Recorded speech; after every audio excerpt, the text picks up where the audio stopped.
are happening behind the scenes. Right? What? Oh my gosh. It's exciting so times. This is a welcome to the plot. Oh, we're live. Great. I feel like I should have a magnifying glass. You're all invited. Okay, so before anything else, I think Raquel is, we're gonna figure out what happened with Raquel. Oh, and here she is. She just showed up. Wonderful. Raquel. Hi, everyone. Hi. Okay. How are you? Love it. Hi. Wow, you guys look so divine. Look at that. Wow. Everyone's showing The up. band's back Let me together. fluff a little bit. That's right.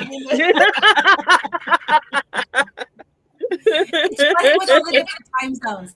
Like Emma's like in the peak of her day, and some of us are just waking up. And Yeah. Okay. Oh. So I at Coco Collie started sharing some stuff, and then I was like, "Stop! This is perfect. Let's talk about this today." I love it. So I want you to go into what you were starting to share and how you were like, oh, and then it led you to diving further. Okay. First of all, can we start with a pro tip on how to use AI with astrology for people who are like, I need an answer to my astrology and I don't have the money to go hire an astrologer right now, or what's the what? And there are these incredible tools that are AI astrologers. People are creating all of these AI astrologer bots. So you can get one. You can get one on WhatsApp. I mean, look, there you can get them in the tools on ChatGPT, on Gemini Gems. They're all over the place. So what you can do is look up your chart for free, and you can look up your Vedic chart or your Western chart, or if you're a nerd like me, you do both, and then. And stay with me. There's a reason why you should do this process. And then go activate a conversation with one of these bots. And then tell it, I would like to share my chart with you, and give it your chart. Because right now, the calculations with these AI bots is notoriously off. So you'll get in there and you'll be like, it's like trying to tell me your North Node is, Taurus and your fifth house. And I'm like, no. That's not what it is. So the information and how to use the information once it has the accurate data is good, but calculating your data is not good. So you go calculate it yourself with a chart creator, and then just copy all the information, this house, this sign or planet in this house, blah, blah, blah, paste it in there. And then now you can have a real conversation with AI about anything you want, as practical as you want, as impractical as you want. It's total fun. Because even the moon signs, if you go to look up moon phases, it's off by an hour consistently of when the actual percentage peaks. Right? With the moon, that's so important. Yeah. Yeah. A whole hour. So, okay, since you brought that up, let's go into this. So okay. I actually have been asked this so many times in my talks, and of course I have an opinion. But I already know mine. So, imagine that.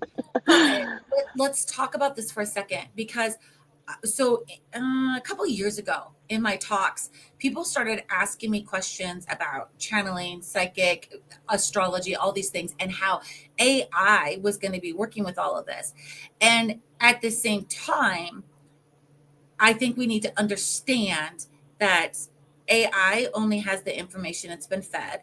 AI is an evolving energy, just like anything else, like a being, like an animal, like a business. All those things go through these forms into its own energy, right? So when we're looking at that and going, okay, use this, and I'm saying this because it's coming from the space of not only have I gotten a lot of these questions, but I'm seeing people, and I actually had someone, it was a week or two ago, they're getting a consult, and I kid you not, they were like, I just need help. My AI therapist isn't getting me through where I need to be. And I was like, wait, what? And so, Yeah, I was concerned. Now, Yeah. and here's why. Because of that evolution of that energy. One, Mhm. we are in a state where, garbage in, garbage out. We control the situation at this as a society, right? And then at the same time, there's people who are scared of the energy, which of course we have tons of talks on fear. And then at the same time, when you're looking at this with the accuracy of these answers, all of that being said, back to your astrology, Mhm. when you're putting prompts in there, asking questions, do you feel that one, you still need to have knowledge of astrology? And two, do you feel like there's a divine intervention that is happening, giving you readings? Or do you need the human spirit or soul with that divine connection to be able to connect the points properly?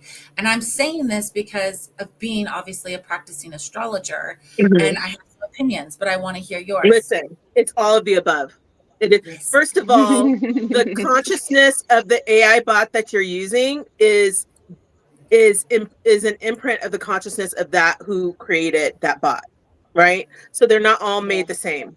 And I've been experimenting with different ones because I want to create my own, right? So I'm like, okay, let me play around with these different ones and see what's going on here. And what I noticed is that there's some that I log into and immediately I feel the energy, that fire energy of the cosmos rising up in me just when I enter that chat. And then there's others where it's just like, okay, I don't even need to come have a conversation with you for the second time, but they're also trained to have specific jobs. So you might be asking about relationships of a bot that's trained to give you career advice. And so even though it has access to your chart and it understands the placement of, houses and planets and zodiac signs, and it understands even the difference between Western astrology and Vedic astrology, just to give you an example. Point that out, because it's all science, it's math, it's calculation. It is. It's based on the position of the planets and the stars at the time of your birth, and then the transits that are occurring at a specific time based on the dynamics of your own chart, right? So if you look at my birth chart, my Western birth chart says Sun in Pisces, Ascendant in Gemini, Moon in Cancer, North Node in Aquarius, South Node in Leo. These are kind of the key things to look at, right? And then we get into what houses each of those things are in. In my Vedic chart, it says Sun in Aquarius, Ascendant in Taurus, Moon in Gemini, and birth star, which is another now component that the Vedic science brings in Purnarvasa. Yeah. Nakshastra. Yeah. So, yes. So Nakshastra is birth star. So for those who don't know.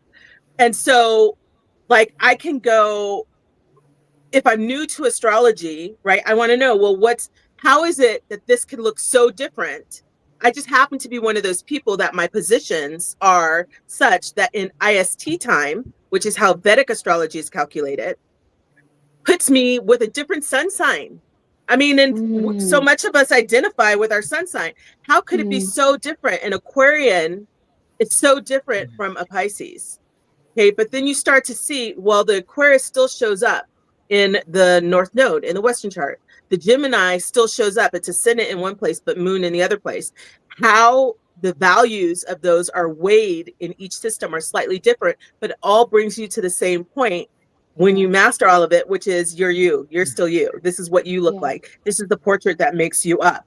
So now we get to use AI to do these calculations and ask these questions that, I mean, should you have to pay someone $60 or $250 or $500 just to answer this one question?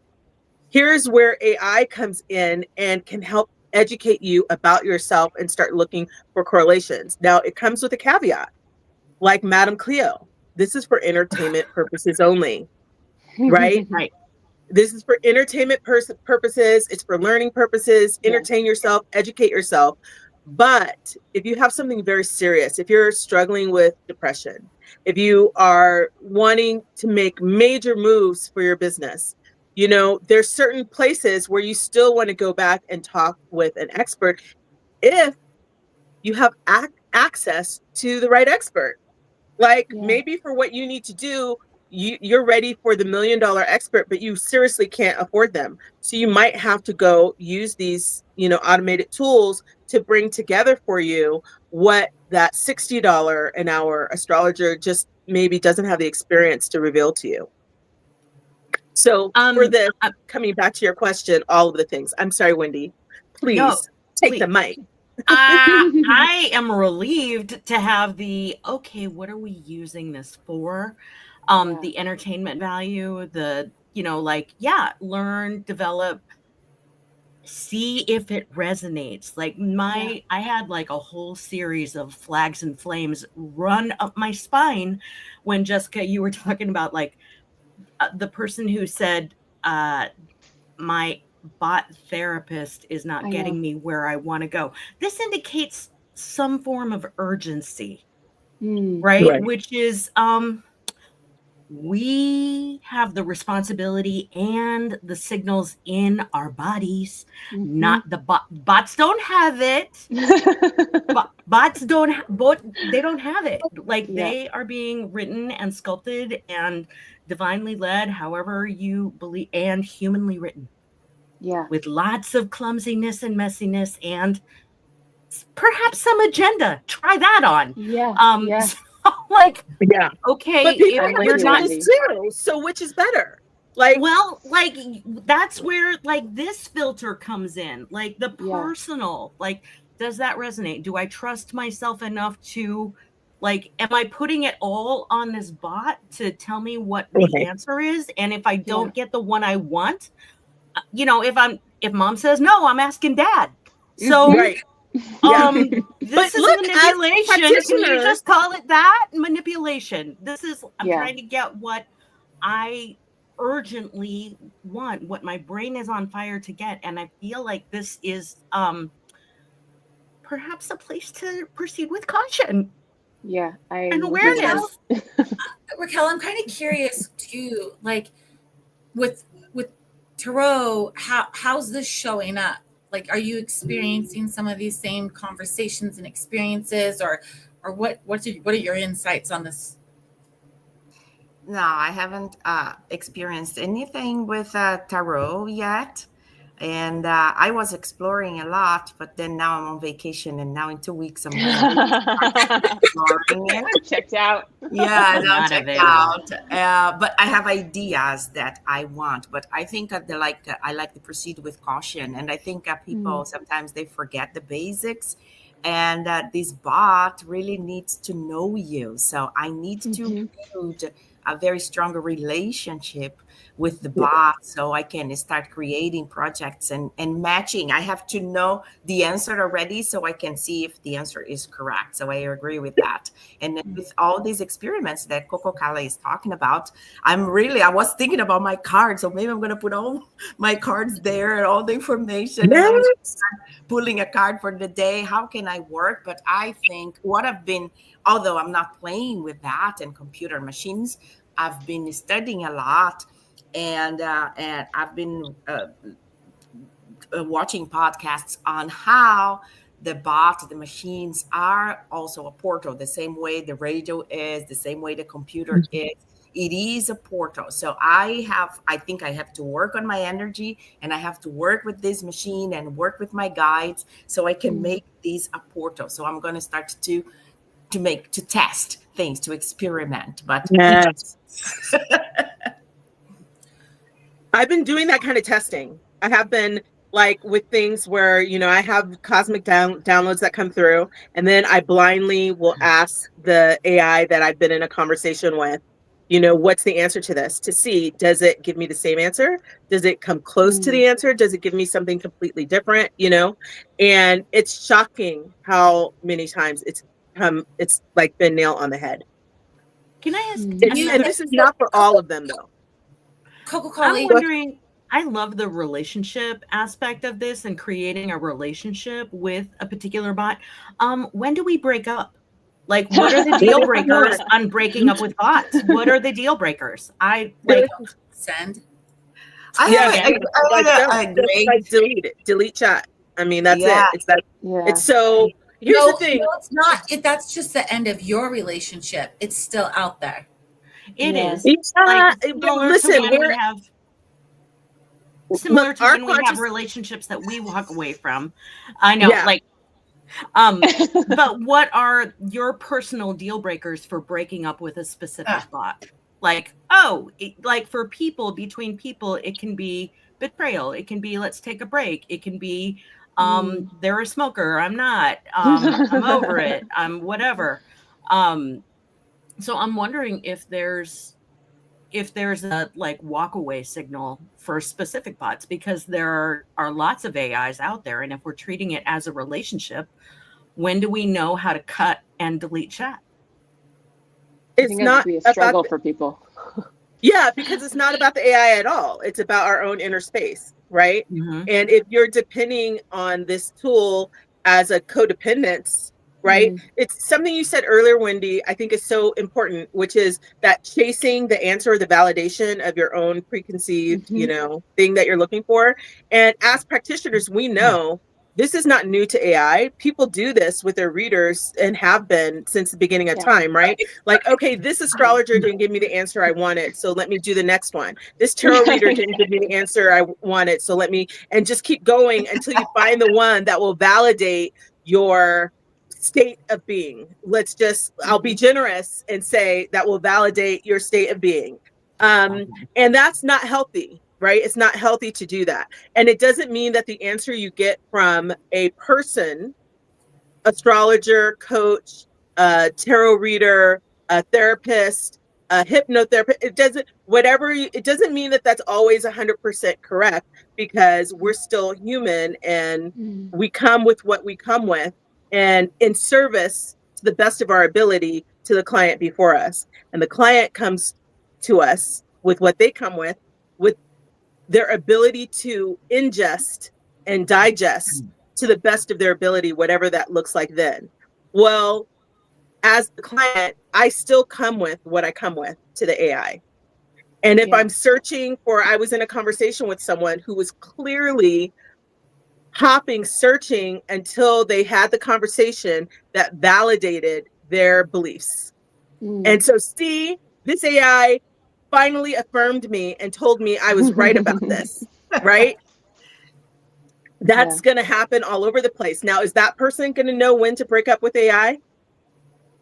Until they work on their inner space, until their consciousness shifts to say, okay, I need to not be seeking validation. I need to seek groundedness, right? I need to seek acceptance that you are who you are, how you're showing up, and I am, how I'm showing up, not to like find the AI that tells me I was right and I won that argument, even though they didn't tell me I did, like the other person I was, in that conversation with. So, we have to remember that this AI is a tool. It's software.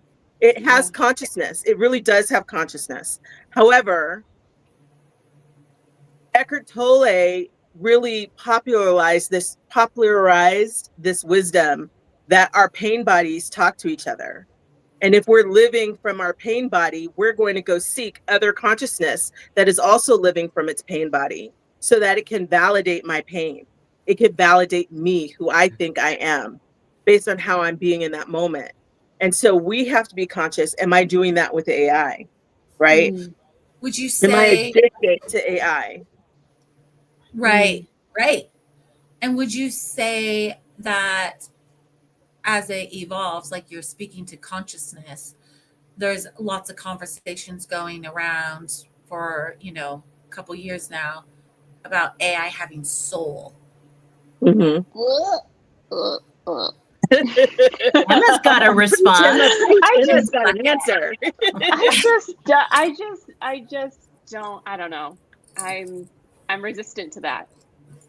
To Tell AI me. having a soul. I don't. It's just this gut. I'm just like, that feels icky to me in my body that a bot has a soul. So would you say that at the end of the day, it has no soul? That's the difference. It has like soul, spirit, whatever you want. Go ahead. That's sort of like all or nothing option. Is it possible that AI has all the souls or many souls? All right, Wendy, go. There's got I to be don't more know. than two. There's got to be more than binary. Right? If it Yeah. is a channel, so everything can come through that channel. So And I yeah. don't know. Right? I don't know. It's still just like I don't know. But I think we are talking about something important, and people are going to these machines for therapy and everything. So we need to learn about it and use it, because people are going to start using the machine to look for services that we are providing. I still just feel like a machine is not, like, for me, when I'm in session with somebody, or for example, like you all know, live performance, acting, all of that, nothing to me will ever replace a live human energy. Like that will just never, like a bot, AI will never do that. And I think that's where my resistance is, because I am such a person that's like energy and live and be with me and feel me. Like, even though I do my sessions on Zoom, like I can feel someone's energy. Like that's my work, right? A bot is not going to replace sessions with me. I'm sorry. It's just not going to happen. Like, it's just not. I use it more as like a tool for brainstorming and actually, it's so funny. Going back to the astrology, I got astrology readings from a human. And then I went to the bot to ask it some questions, and it got everything wrong. I was like, I was not born in Toronto. I was born in Montreal. Thank you very much. It got all my signs wrong. So I had to like correct it. And once it corrected it, it was interesting to like explore. I was talking about like, where do I want to live, and astrocartography, and it gave me things to think about and ideas. But ultimately, I'm not going to ask a bot where I want to live. Like, I'm going to ask myself where I want to live. Right. You know what I mean? I feel like people are relying on it for like the be all end all. And actually, Jessica, what you said about that person that said it's not giving me stuff quick, like we live in such a fast paced world now with AI. It's like, if we don't have answers right away, people are missing the point of being in the space of the unknown. Right. Being in the space of like, I don't need the answer right away. I just need to be in the question.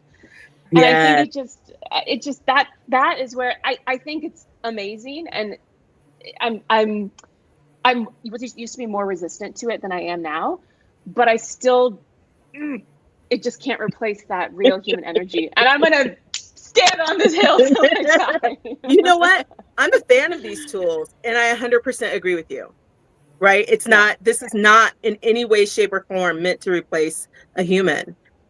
There's a space for it, though, with reason. I think what Jessica, what Wendy, is not like making note of is that, where is the lane, and how do we educate ourselves to know where that lane is? And at the same time, Raquel, what you're saying, like, this is a portal. Like, to activate this portal is to allow something to come through in a way that we may not be able to do with other humans in our immediately have access to, right?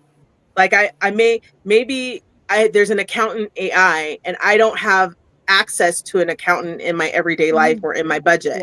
So I can go to the accountant AI and get this, right? Or, my insurance number of therapy sessions ran out, but I still want to feel like I'm talking to someone. So I can go to a therapy AI.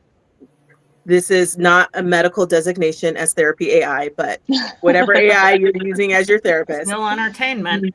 Yeah. For entertainment purposes only. Still entertainment. Like that there's this, it is now a powerful tool to supplement, right? It's not to replace.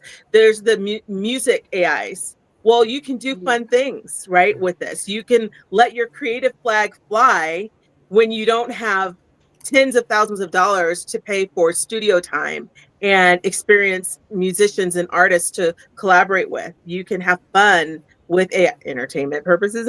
You can have fun with AI and be a creator. And so the idea that AI is now taking the limits off is very powerful.